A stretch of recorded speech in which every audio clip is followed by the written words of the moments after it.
निकाय। रावण का गुरु भगवान शिव थे। पड़ा रावण के पहले गुरु कौन थे? स्वामी विवेकानंद जी के, दयानंद सरस्वती जी के। गुरु जैसे जैसे हम जीवन में चलते हैं, हमें हर कदम पे गुरु मिलते हैं।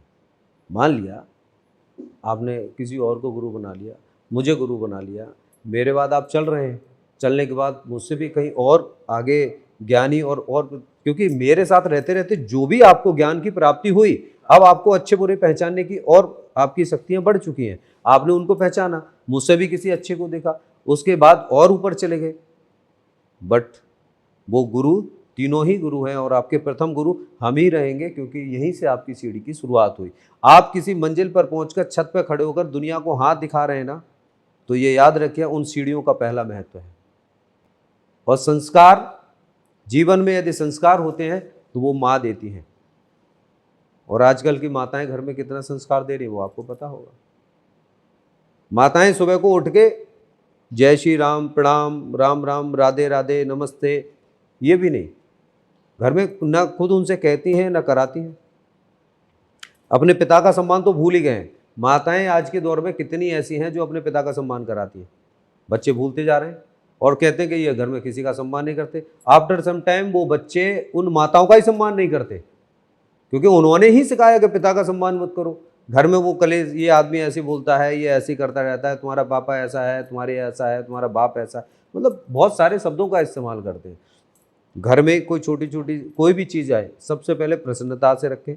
जो भी लाएं उनको ये बताओ कि जो दिया है इसमें तुम्हारे पिता का ही रोल है, सब कुछ वो लेके आ रहे हैं। यदि कोई बच्चा कोई बात कर रहा है तो उसको समझाओ, उसको बताओ ये सब कुछ तुम्हारे पिता का दिया हुआ है, वो ला रहे हैं, तुम्हारे लिए कर रहे हैं। उनको ये पता होना चाहिए। पिताजी ने कह दिया बेटा 5 साल 7 साल के बच्चे को पिताजी ने कह दिया बेटा पानी ले आओ, तो माताएं कहती है ये पानी लाएंगे, नहीं हम लेके आ रहे हैं, नहीं उसको लाने दो। आज आप उसे रोकेंगे, कल वो लाके जीवन में कभी देगा ही नहीं। आज उसे जाने दीजिए। 5 साल से 12 साल के बच्चे तक इतना कोई बर्डन नहीं है उसके ऊपर। सुबह को उठ को सूर्यदेव को जल चढ़ाएं, उसको जो जो चीज़ें हैं, आध्यात्मिक चीज़ें हैं वो बताएं। प्रभु क्या है, ईश्वर क्या है, उनके विषय में बताएं। गुरुओं की कहानियां सुनाएं। अपने पति देव का, उसके पिता का सम्मान कराएं। उस बच्चे को सामान लाना अपना ऑर्डर करें, मेरे सर में दर्द है, चलो सर दबाओ, क्या हो गया, नहीं है दर्द तब भी बैठ जाओ, बोले बेटा मेरे सर में दर्द है, बैठो। चेक करो ना उसको, उसका मन खेलने में लगा हुआ है कि वो आपसे भी प्यार करता है। बच्चे केवल खाने के लिए प्यार करते हैं। वो तुम जैसा प्यार कर रहे हो अपने पति से और अपने ससुराल वालों से अपने मतलब के लिए, वैसे बच्चे प्यार कर रहे हैं। इसलिए दिल के रिश्ते जब जोड़ते हैं ना, तो हम आध्यात्म के आधार पर जाते हैं। ये सारी सीढ़ियां हैं उस आध्यात्म की।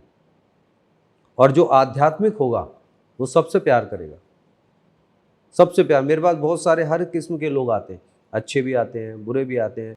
हम उसको कहते हैं कि जीवन में मन में कभी भी ऐसी बातें किसी के लिए भी नहीं लानी चाहिए जिससे आपका कोई नुकसान नहीं है, कोई लेना नहीं है, कोई देना नहीं है, किसी भी व्यक्ति के लिए कभी भी।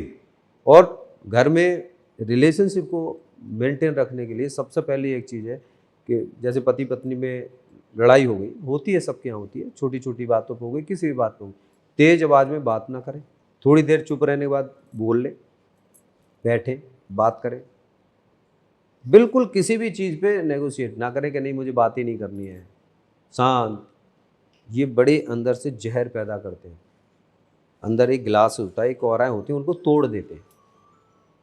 तो हमें बहुत सारी चीज़ों का ध्यान रखने की आवश्यकता है। तो आध्यात्मिक दृष्टि से जब हम जाते हैं तो आध्यात्म में हमें खुद को अपने अंदर से अपने आधार को पहचानना होता है। इस धरातल पर आपकी जनरल उम्र कितनी है? मैं चल कोई ज्योतिषी ये बता दे कि साहब ये इतनी उम्र है, ज्योतिषी ये बता दें कि ये इतनी उम्र है ना। न्यूमरोलॉजी में आप बता सकते? न्यूमरोलॉजी आज प्रोडिक्शन बहुत अच्छी चल रही है। यहाँ पर देखिए नंबर लिख लीजिए, 15 नंबर गोल कर दीजिए, सारा कर्जा आपका उतर जाएगा। भारत देश भिखारी क्यों है, फिर भी यहाँ पे इतने सारे कर्जदार क्यों हैं? यहाँ पे ये नंबर लिख लो, आपका भाग्य चमक जाएगा। कोई कह रहा है नमक लेके ऐसे रगड़ लो, चीनी लेके ऐसे कर लो, ऐसे लेके ऐसे लगा लो, 2 लौंग ऐसे जला लो, आपका प्यार आपको मिल जाएगा, आपका कर्जा उतर जाएगा, आपके पति आपके बस में हो जाए। मतलब क्या नौटंकी है ये चल क्या रहा है? और लोग उसे सुनना पसंद कर रहे हैं। इंटरेस्टिंग, बहुत इतना इंटरेस्ट ले लेके सुनते भी हैं। और 90% टोटली फेक चल रहा है। जिनको एस्ट्रोलॉजी आती तक नहीं है उनसे ये पूछ लीजिए कि ज्योतिष है क्या, और अच्छे अच्छे बहुत बड़े बड़े ज्योतिषी बैठे हैं, लगभग मिल ही चुका हूं सभी से। तो ये अलग अलग टाइप के आइडियाज आए कैसे, लोगों ने खुद ही बनाए? सबसे बढ़िया धंधा बना लिया ना, एक लोगों के जीवन में समाज सेवा करने का नहीं, लोगों के लिए करने का नहीं। जब डॉक्टर लास्ट में ये कहता है ना कि अब हमारे पास कुछ नहीं है, ना जाने कितने, आप यदि हिस्ट्री देखेंगे तो मैं ऐसे लोगों की हिस्ट्री आपको दिखा सकता हूँ कि जिनके तलाक हो चुके। मैंने पीछे जब इतना लंबा समय हो गया, मैंने अभी 1.5-2 साल में मैंने याद कर करके लिखा, 73 केसेस में लिख पाया। बाकी मुझे याद भी डालता था, बट मैंने याद किया 73 केसेस में 47 केसेस पता कैसे, जिनके 8 साल 10 साल 5 साल 6 साल 1 साल 1.5 साल 2 साल तलाक हो चुके, हो गए तलाक।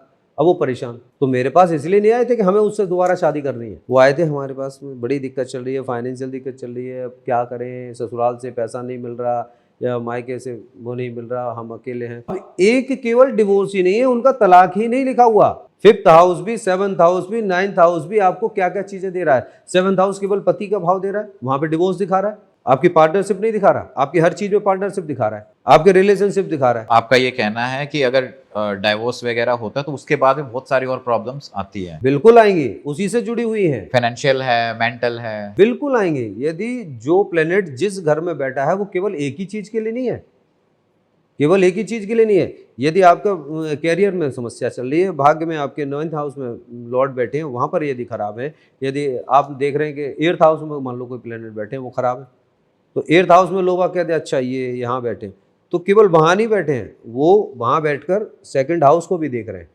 यानी वो धन का भाव है। और धन क्या है? आपका पारिवारिक धन भी है, सामाजिक धन भी है, ये आर्थिक धन भी है। जितनी प्रकार की चीज़ें आप देख रहे हैं ये सारे धन ही तो हैं आपके जीवन में, ये ऐसे स्थिति तो हैं, सारी चीज़ें हैं क्या। अब सारी बात ये कि जब वहाँ से वो वहाँ देख रहे हैं तो खराब किस किस को करेंगे? केवल 2000 के नोट को नहीं ना, वो तो आपके घर में आपसे रिलेटेड जितने भी चीज़ें आ रही हैं वो सारी चीज़ें खराब करेंगे, तो करेंगे। 7th हाउस केवल पति का भाव नहीं है, 7th हाउस में बैठा हुआ प्लेनेट सबसे पहले आपकी लग्न को, आपके मस्तक को देख रहा है। अब आप बताइए कहाँ बचेंगे? पति या पत्नी तो छोड़ के चले गए, अब आप बचेंगे? जिसकी दृष्टि इधर ही है, भाई मान लो कोई बैठा हुआ है यहाँ पर, सांप ने चूहे को काट लिया और सांप अभी भी यहीं बैठा है, क्या आपके दिल की धड़कन रुक गई? नहीं ना, ये कभी भी मेरे पास आ जाएगा। वही कंडीशन है, एस्ट्रोलॉजी को लोगों ने समझा नहीं। उनमें से 47 केसेस ऐसे रहे हैं जिनको रेमेडी दी उनकी शादी के लिए नहीं, उनके जीवन को बेहतर करने के लिए रेमेडी दी। 47 केसेस ऐसे हैं जिन्हें आप फोन करके पता कर लीजिए, नंबर दे देता हूं, जिनकी रीकोर्ट मैरिज हुई उन्हीं के साथ हुई जिनके साथ तलाक हुआ था। क्या था वो? उनके प्लेनेट्स खराब थे। रेमेडीज के जरिए प्लेनेट। और रेमेडीज भी तो कैसी, आप देखिए रेमेडीज के नाम पर भी लोगों ने बहुत बड़ा आडंबर पाखंड बना रखा है, ड्रामेबाजी। इतने पैसे लगेंगे, 50,000 रुपये खर्च होंगे, ये होगा। एक बहुत बड़े एस्ट्रोलॉजर जो आज छाए हुए हैं, मैं उनकी कहानी बता दूं। एक लेडीज गई, उनका कहीं कोई लव रिलेशनशिप चल रहा था, हस्बैंड के साथ में लड़ाई झगड़ा था, सेकंड उनका कोई अफेयर चल गया, ठीक। वहाँ जाने के बाद अब वो क्या करते हैं, उनके पास आपका कोई लव अफेयर चल रहा है, अच्छा ठीक है, वो आदमी आपके लिए ठीक नहीं है, आप बेहतर होगा आप उसे छोड़ दें। 11,000 रुपये फीस दे आए। अब देने के बाद वो बेचारी बड़े परेशान। अब उन्होंने अपने लिए उपाय, अब उनको 8 दिन के बाद फ़ोन आता है कि आप एक काम करें मैडम, आपकी जो है बहुत अच्छी कुंडली है और ये है, गुरुदेव से हमारी बात हुई और ये आपके यहाँ सब ठीक हो जाएगा और आप उनके रिलेशनशिप में रहिए, वो आपके लिए लकी रहेंगे, आप चिंता बिल्कुल मत करिए, लेकिन एक ये हवन करा लीजिए और एक ये आपको लॉकेट लेना होगा। अच्छा, ये 18,000 रुपये का है और 27,000 रुपये आपके हवन में लगेंगे। फिर दोबारा फ़ोन आता है, 10 बार फ़ोन आ चुका है और उन्होंने जब लास्ट में सारी जगह थक के, वो मेरी वीडियो एक दिन देख रही होंगी, वीडियो देखने के बाद में वो पहले तो रोने लगे, बोले सब बाबा ऐसे होते हैं। फिर थोड़ी देर बाद उन्होंने दोबारा वीडियो देखी मेरी, फिर उन्होंने मुझे फ़ोन किया, फिर उन्होंने मुझसे पूछा, मैंने पहले तो मैंने देखा, देख के मैंने उनको बताया, मैंने कहा ये पोजीशन है आपकी और डोंट वरी, चिंता करने की ज़रूरत नहीं है। आप ये खाती हैं? बोले हाँ। आप ये पहनती हैं? अलमारी खोल के देख लेना, आप आपके घर में यही मिलेंगे कपड़े आपको, इनको निकाल के बाहर फेंक दो, आधी से ज़्यादा समस्याएं ख़त्म हो जाएंगी। आपके पति को ये प्रॉब्लम है और होगी, निश्चित होगी। आपको जानती है क्यों हो रहे हैं? नहीं पता। बहुत छोटी छोटी सी ऐसी चीज़ें, आप चप्पल पहनती हैं, आप अपने पति की भी चप्पल डाल लेती हैं, आप किसी की भी चप्पल पहन के चली जाती हैं, क्यों पहनती हैं आप? जबकि आपके दोनों ग्रह ऐसी जगह बैठे हैं जहाँ से आपको सदैव नुकसान देंगे। आप शारीरिक रूप से भी परेशान होंगे और देखने में आप बहुत सुंदर होंगी, गोरी होंगी, खूबसूरत होंगे और लोग आपको अट्रैक्ट करते होंगे, बिल्कुल आपकी तरफ आकर्षित होते होंगे, ऐसा नहीं है कि हाँ होते हैं। तो आपको क्या करना चाहिए, पहले आपको सबसे पहले अपने खान पान पर, अपने कपड़ों पर और अपनी ये 2-3 चीज़ें छोटी छोटी सी आप अपना करना शुरू करें। कुछ नहीं करना, उन्होंने केवल 3 ही काम किए थे। जो मैंने बताया था वो कपड़े नहीं पहने, जो बताया था वो उन्होंने खाया नहीं। रात को बोला मैंने खाना खाने के बाद एक रोटी जो है आप अपने काले कुत्ते को खिलाएं और सुबह का एक बिना पैसे का काम कि सुबह उठते ही आप अपना ये काम कर लेना, इसे गुप्त रखना जीवन भर। फ़ोन करके पूछ लीजिए आप।